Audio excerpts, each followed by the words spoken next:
suka memperkuat, bukanlah melemahkan peran lembaga multilateral seperti PBB, WHO, dan WTO, serta menyelesaikan masalah melalui dialog dan konsultasi. Karena tidak ada badan seperti PBB, WHO, dan WTO, tentu saja tidak bisa menyelesaikan masalah yang terkait karena tidak punya mekanismenya, karena tidak ada organisasinya, ya. Dan masih perlu memperkuat kerjasama regional. Misalnya ada organisasi, misalnya ada ASEAN, jadi sampai sekarang sudah 11 negara anggotanya, jadi 11 anggotanya bisa menyelesaikan masalah dalam kerangka ASEAN.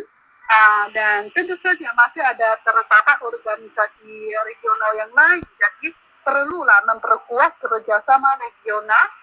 Tentu saja organisasi regional masih ada Uni Eropa, misalnya Uni Eropa, Uni Afrika, dan tadi saya sebut ASEAN, ya. Jadi dengan ASEAN bisa pertama-tama membangun hubungan solidaritas dan kerjasama yang lebih erat di dalam kawasan sebagai dasar untuk solidaritas global. Ya. Karena misalnya seperti organisasi regional tersebut, karena letak geologisnya dekat, ya, jadi mungkin kebiasaannya ada adat istiadat atau hukumnya agak mirip, ya, jadi mereka bisa bersama-sama membangun hubungan yang lebih erat kalau dibandingkan dengan kawasan yang lain. Misalnya kalau Asia Timur, tentu saja jaraknya sangat jauh kalau dengan Amerika Selatan, ya. Jadi mungkin budayanya agak beda. Jadi mungkin di Asia Timur bisa ada hubungan yang lebih erat, lebih mudah membangun hubungan solidaritas. Amerika Selatan juga sama, ya. Tentu saja jauh lebih beda dengan di Asia Timur. Dengan demikian nanti antara organisasi regional ini bisa lebih lanjut membangun hubungan solidaritas seluruh dunia, ya. Setuju, Sopan.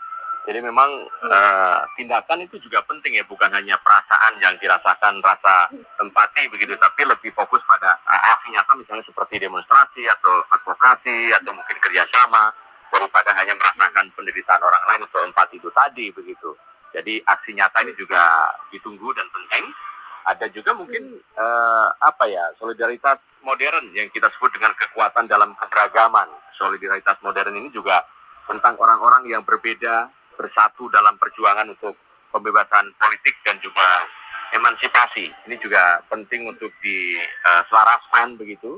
Bahkan banyak contoh-contoh yang mungkin diterapkan yang harus dilakukan, seperti demonstrasi bersama untuk mendukung isu yang diangkat kelompok lain yang sifatnya positif untuk kelompoknya, atau mungkin juga secara global begitu, gerakan buruh yang memperjuangkan hak pekerja secara kolektif misalnya, juga komunitas yang bahu-membahu untuk membangun kembali setelah bencana alam yang ada di negara masing-masing misalnya, kan begitu. Ini juga salah satu rasa kebersamaan daripada solidaritas itu sendiri.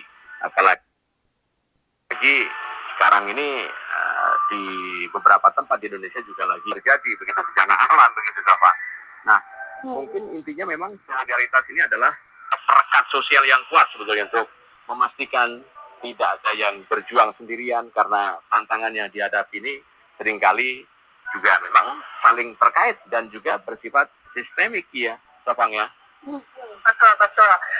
Dan salah semangat solidaritas ini juga meminta semua negara bersama-sama menghadapi tantangan global. Ya. Karena di dunia ini terdapat banyak masalah, misalnya perubahan iklim dan lingkungan. Jadi kalau untuk menyelesaikan hal ini, tentu saja perlu kerjasama berbagai negara. Kalau hanya sebuah negara menyelesaikan masalah ini, sebenarnya tak mungkin.